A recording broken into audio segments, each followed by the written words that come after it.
Hello UPSC aspirant, और कैसे हैं आप सब। उम्मीद है आप सबकी पढ़ाई लिखाई बहुत अच्छी चल रही होगी और आप अपना जोश पूरी तरह से बनाए होंगे, क्योंकि 2023 बहुत नज़दीक है और हमें बहुत मेहनत करना है। तो चलिए आज का सेशन शुरू करते हैं। प्रॉफिट एंड लॉस हम लोग कर रहे थे और ये तीसरा सेशन है, और क्वेश्चन का जो टाइप चल रहा है वो हमारा चौथा टाइप होगा आज से। इसके पहले हम लोगों ने लगभग 10-11 क्वेश्चन डिस्कस किया है। आप दोनों सेशन जाके ज़रूर देखिए, आपका बेसिक फंडामेंटल बहुत मजबूत हो जाएगा। और ये जो सेशन है, अब यहाँ से थोड़े एडवांस लेवल के क्वेश्चन शुरू होते हैं जो यूपीएससी की डिमांड पे हैं। तो चलिए शुरू करते हैं आज का सेशन, ठीक है। आइए, इस सेशन में जो हम लोग बात करने वाले हैं टाइप 4 में, यहाँ हम बात करेंगे अंकित मूल्य की, मतलब एमआरपी, ठीक है। तो जैसे एमआरपी आप जानते हैं, जब भी कोई वस्तु आप खरीदने जाते हैं तो वहाँ आप देखते हैं ना कि इसका मूल्य क्या है, मतलब वो लिखा क्या है उस प्रोडक्ट पे, उसका प्राइस क्या लिखा है, उसे कहते हैं अंकित मूल्य। अब उसको निकाला कैसे जाता है, याद रखिएगा। सीपी मतलब अगर आपको मार्केट प्राइस निकालना है तो जो क्रय मूल्य होगा मल्टीप्लाई करेंगे प्रॉफिट प्लस 100 और 100 माइनस डिस्काउंट। मतलब अगर डिस्काउंट दिया जा रहा है तो ऊपर प्रॉफिट हो रहा है, कितना हो रहा है वो सब अगर कर देंगे तो हमें निकल जाएगा अंकित मूल्य। तो छोटी सी बात है, इसको ध्यान रखिएगा, इससे क्या होगा आपको बहुत जगह इसका बेनिफिट मिलेगा। चलिए क्वेश्चंस पे आते हैं। क्वेश्चन नंबर 12 क्या कहता है, विक्रेता किसी वस्तु पर क्रय मूल्य की तुलना में कितने प्रतिशत अधिक कीमत अंकित करे ताकि 20% की छूट देने के बाद भी उसे 20% का लाभ हो। अब ये कह रहा है ना कि क्या होता है कि वह डिस्काउंट पे काम करता है। कौन? कोई विक्रेता है, वह डिस्काउंट पे काम करता है और वो ये कह रहा है कि भैया देखो, हम कितना परसेंट अंकित करें, कितना मूल्य अंकित करें, मतलब मार्केट प्राइस जो हमारी एमआरपी है उसको कैसे रखें, अगर मैं 20% का डिस्काउंट दूँ ना, उसके बाद ही मुझे 20% का प्रॉफिट हो। हम ऐसे कैसे उस प्रॉफिट को क्या करें, अंकित करें, या फिर उस मार्क प्राइस को हम कैसे लिखें, यही सवाल है। करने का सबसे अच्छा तरीका क्या है, मैंने क्या बोला, उसको अगर 20% की छूट देगा तो वो 100 से कम हो जाएगी वैल्यू, मतलब वो वैल्यू कितनी हो जाएगी, 80%। मान लो इस बात को भाई, अगर उसने 20% का छूट दिया तो क्या हो जाएगा, सीधी सी बात है 80 हो जाएगा। अगर ये 80 हो जाएगा तो और उसको चाहिए कितना, उसको चाहिए भैया 120% चाहिए ना। अगर वो 80% की छूट चाह रहा है और ये भी चाह रहा है कि उसको 120% का प्रॉफिट हो जाए, सीधी सी बात है। अब ये कह रहा है कि अंकित मूल्य कितना रखे, मतलब एमआरपी कितना रखे, सीधी सी बात है। तो हम क्या निकालेंगे, मतलब वो कह रहा है कि 100% कैसे निकाला जाए, बस इस बात को ध्यान रखिएगा। हमेशा एक बात ध्यान रखिएगा कि जो अंकित मूल्य होता है वो हमेशा किस पे निकलता है, सीपी से मल्टीप्लाई करने पे, ठीक। तो हम लोग क्या करेंगे, 100 आया क्या हमारा सीपी, अब 100 मल्टीप्लाइड बाई 120, क्योंकि हम ये प्रॉफिट चाहते हैं, और डिवाइड कर दें 80 से, ठीक। जो आएगा उतना ज़्यादा हमें 100% से रखना पड़ेगा। क्यों? देखो, इस सिंपल को सवाल को सिंपल से समझने का तरीका क्या है, मैंने 20% का डिस्काउंट दिया और मुझे चाहिए कितना, 120, ठीक है। अगर मैं वैल्यू 100% पे ले आऊँ और जो वैल्यू निकल के आएगी वो इसमें जोड़ दूँ तो वही मेरी अंकित मूल्य होगी, ठीक है। और उस पर क्या होगा, 20% का डिस्काउंट देने के बाद 20% का प्रॉफिट होगा। ओके, तो चलिए शुरू करते हैं। 0 से 0 कट गया, 4 2 जा 8 और 4 3 जा 12, 2 से काट दे तो ये आ जाएगा 50। तो इसको मल्टीप्लाई कर दीजिए तो ये कितना आ जाएगा 150, कितना आ जाएगा 150, है ना, ये आ जाएगा 150। इसका मतलब ये हो गया 100 से कितना ज़्यादा है ये 50%। तो हमें क्या करना होगा, जो एमआरपी रखना होगा वो 100 से 50% ज़्यादा रखना है। क्या करना है, 50% ज़्यादा रखना है। कौन सा ऑप्शन दिख रहा है आपको, option C, this is the option C is correct. याद रखिएगा, पहले सेशन से सिर्फ इसी फॉर्मूले पे हम लोग क्वेश्चन करते आ रहे हैं और इसी फॉर्मूले पे आप भी एग्ज़ाम में करिएगा, कहीं दिक्कत नहीं आएगी, ठीक है। चलिए अब अगले क्वेश्चन की बात करते हैं। क्वेश्चन नंबर 13 क्या कहता है, सोहन किसी वस्तु पर क्रय मूल्य की तुलना में कितने प्रतिशत अधिक कीमत अंकित करे ताकि 5% की छूट देने पर भी उसे 33% का लाभ हो। अब देखिए, इस क्वेश्चन को करने से पहले कुछ बातें बताना चाहूँगा। देखिए, इस चैनल पे ना आपको क्या क्या मिल जाएगा, मैं पॉलिटी जो है उसकी एनसीईआरटीज़ करा रहा हूँ, आर्ट एंड कल्चर वो बहुत अच्छे से कंप्लीट हो रहा है, सी सैट तो हो ही रहा है, ठीक है। उसके बाद स्ट्रेटजी के कई वीडियोज़ आ रहे हैं और भी बहुत कुछ मेरी प्लानिंग है कि हम लेकर आएंगे, क्योंकि अभी ये मेंस पर्सपेक्टिव से चल रहा है। इकोनॉमिक्स के सेशंस लेके आने वाला हूँ बहुत ज़बरदस्त। 12th तक की पूरी एनसीईआरटी बहुत अच्छे से हम लोग कंप्लीट करेंगे। और इकोनॉमिक्स में 9th की एनसीईआरटी मैंने कंप्लीट कराई है, जाके देखिएगा आधे घंटे में इतना बेहतरीन ना आपको कहीं नहीं मिलेगा। आधे घंटे में मैंने पूरी एनसीईआरटी ख़त्म कर दी है 9th की। सिर्फ वो चीज़ें जो यूपीएससी के टर्म से इंपॉर्टेंट है बस मैंने वो लिया है। एक बार आप जाके देखिएगा, और पूरी एनसीईआरटी का ज़बरदस्त खंगाल है, एक बार जाके देखिएगा। ये सब सेशन लिंक मैं आपको दे दूँगा, वहाँ पे जाके आप ज़रूर देखिए। चलिए बात करते हैं अब हम लोग किसकी बात करेंगे, इस क्वेश्चन की। ऊपर हमने डिस्कस कर लिया। अब यहाँ पे क्या है, सोहन किसी वस्तु को पर क्या कर रहा है, क्रय मूल्य की तुलना में कितना अधिक अंकित करे जिससे वो 5% का डिस्काउंट देना, तभी उसको 30% का लाभ हो। मतलब ये हो गया 5% का डिस्काउंट देंगे तो 95 वैल्यू आ जाएगी, आएगी ना। लेकिन चाहिए कितना, 33% चाहिए। बोलो ना भाई, 33% चाहिए।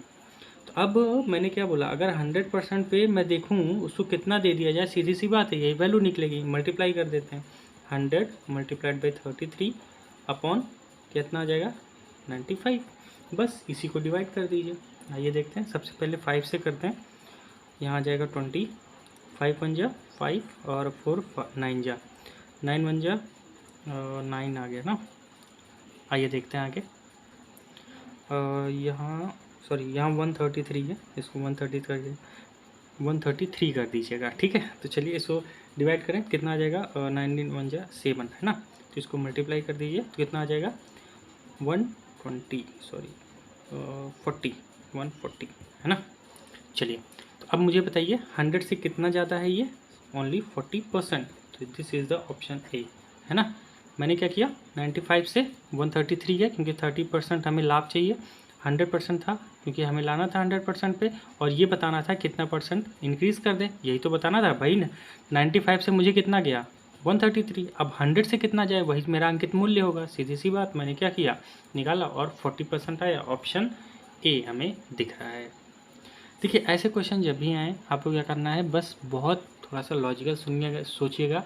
सिली मिस्टेक होती है कभी कभी, ये क्वेश्चन लगते नहीं हैं। आप विश्वास करिए ये ट्रिक इतनी ईजी है ना, आप आराम से क्वेश्चन कर ले जा रहे हैं। बिना इसके करके दिखाइए, समस्या बहुत हो जाएगी, है ना। इतना ईजी नहीं है इसको सॉल्व करना, इस बात को ध्यान दीजिएगा एक बार। अगर ये ना पता हो उसके बाद सॉल्व करें, समस्या आएगी, ठीक है। चलिए अब हम लोग अगले टाइप पे बात करेंगे, टाइप 5 है ना।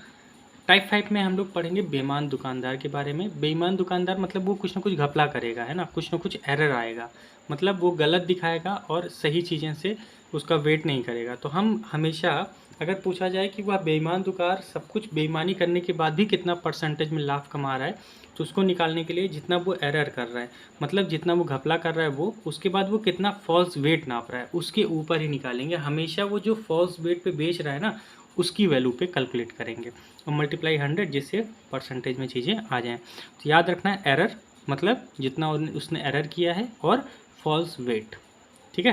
क्वेश्चन करेंगे अभी समझ में आ जाएगा। आइए देखते हैं। रोहित दावा करता है कि वह अपनी वस्तुओं को क्रय मूल्य पर ही बेचता है। अब देखिए रोहित भाई साहब हैं, वो क्या करें, दावा कर रहे हैं जितने में मैं खरीद के लाता हूँ ना उतने में बेच देता हूँ, मुझे प्रॉफिट बहुत कम चाहिए। ऐसा कौन कह रहा है, रोहित दावा करता है कि वो अपनी वस्तुओं को क्रय मूल्य पर बेच देता है यदि वह 1 किलोग्राम के स्थान पे 800 ग्राम ही तौलता हो। भाई सीधी सी बात है ना, यही तो वो एरर करेगा, वही तो बेईमानी करेगा।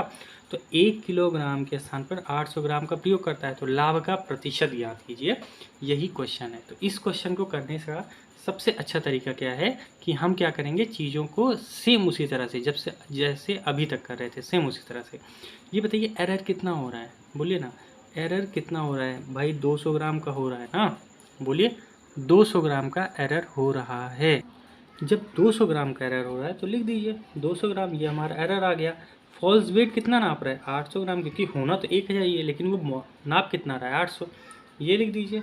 और मल्टीप्लाई कितना कर देंगे, 100, बस सीधी सी बात है। काट दीजिए, 0 से 0 कट गया, 2 1 जा 2, 2 4 जा, और इसको भी काट देंगे, कितना आ जाएगा, 25%। This is answer. और ये किस ऑप्शन में है, ऑप्शन ए, है ना, बहुत ईजी। लेकिन वैसे करेंगे तो थोड़ा दिक्कत आएगी। चलिए अब अगले क्वेश्चन की तरफ चलते हैं।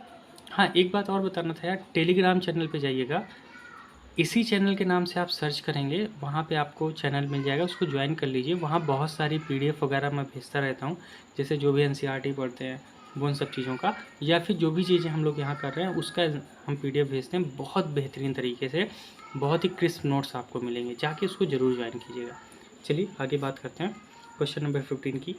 एक कपड़ा विक्रेता कपड़ों को क्रय मूल्य पर बेचता है। वही दावा करेंगे कि मैं क्रय मूल्य पर बेचता हूँ, लेकिन वह 1 मीटर के स्थान पर 90 सेंटीमीटर का नापता है। मतलब 100 सेंटीमीटर होता है 1 मीटर में, लेकिन वो नापता है कितना 100। मतलब वो सीधी सी बात है 10 सेंटीमीटर का घपला कर रहा है।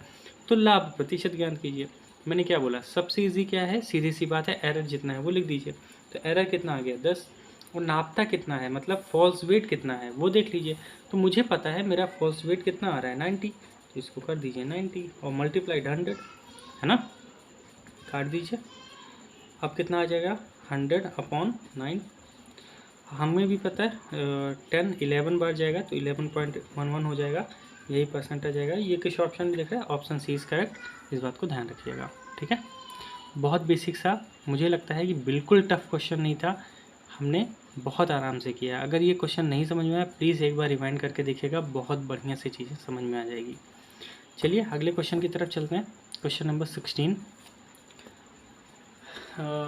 एक वीडियो मैंने डाला है 2023 की स्ट्रेटजी को लेके मेंस में, है ना। 4 महीने का जो हमारा अगला है, सितंबर, अक्टूबर, नवंबर, दिसंबर, इसमें मेंस की तैयारी कैसे करें, डिस्क्रिप्शन बॉक्स में लिंक है, उसको ज़रूर देखिएगा। उसमें बेसिक फंडामेंटल ये है कि हमें तैयारी मेंस की कैसे करनी है।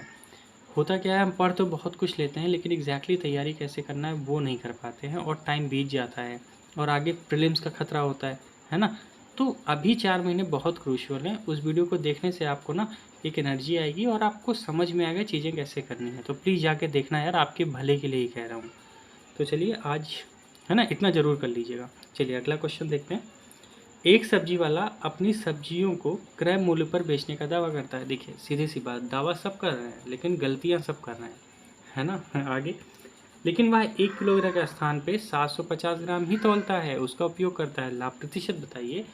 बहुत बेसिक सा क्वेश्चन है, क्या करेंगे, सीधी सी बात है, डिफरेंस कितना है 250 ग्राम का, है ना। ये एरर आ गया, और जितने में वो बेच रहा है, मतलब जितना वो फॉल्स वेट कर रहा है, तो 750 ग्राम फॉल्स कर रहा है, और मल्टीप्लाइड बाई 100, है ना। बिल्कुल 0 से 0 काट दीजिए। अब 25 से काट देते हैं, 25 1 25, 3 जा, ये आ गया, तो हो जाएगा 100/3, काट दीजिए 33.33%। तो ये किस ऑप्शन में दिख रहा है दोस्तों, ऑप्शन सी इज़ करेक्ट। ठीक, मुझे लगता है सेशन आपको बहुत अच्छा लगा होगा। और देखिए अगर ये ट्रिक नहीं पता ना, इस क्वेश्चन को करने में थोड़ी सी दिक्कत आएगी आपको, लेकिन मैं कह रहा हूँ ऐसे ही क्वेश्चन UPSC में आते हैं। आप एक बार पेपर जाके ना देखिएगा, ठीक है ना, देखिएगा, आराम से हो जाएगा, कोई दिक्कत नहीं है। ठीक, आज के लिए इतना बहुत है। हमने लगभग 16 क्वेश्चन हमने कंप्लीट कर लिए हैं। टारगेट है 50 क्वेश्चन करेंगे, प्लस 25 क्वेश्चन हम लोग PYQ करेंगे, तो कुल मिला के 75 क्वेश्चन का टारगेट है। मैंने पहले ही बताया 400 पेज की कॉपी बना लीजिए, उसी में हर क्वेश्चन को नोट डाउन करते रहिए। आप इसी को बार बार सॉल्व कीजिएगा, और एग्ज़ाम के पहले, जब आपका एग्ज़ाम हो जाता है, ये तो करेंगे ही करेंगे, एग्ज़ाम में जो 2-3 घंटे का मौका मिलता है GS 1 पे के बाद, इसी कॉपी को आप देख लीजिएगा, काम बन जाएगा। इससे ज़्यादा करने की ज़रूरत नहीं है, लेकिन अच्छे से कर तो लो, ठीक है। तो चलिए अगले सेशन में फिर से मिलेंगे, तब तक के लिए आप सभी का बहुत बहुत धन्यवाद। ठीक, और जो मैंने कहा यार, एक बार डिस्क्रिप्शन में जाके ना चैनल पे चेक कीजिए, मज़ा बहुत आएगा, बहुत कुछ मिलेगा आपको। चलिए, all the best to all of you.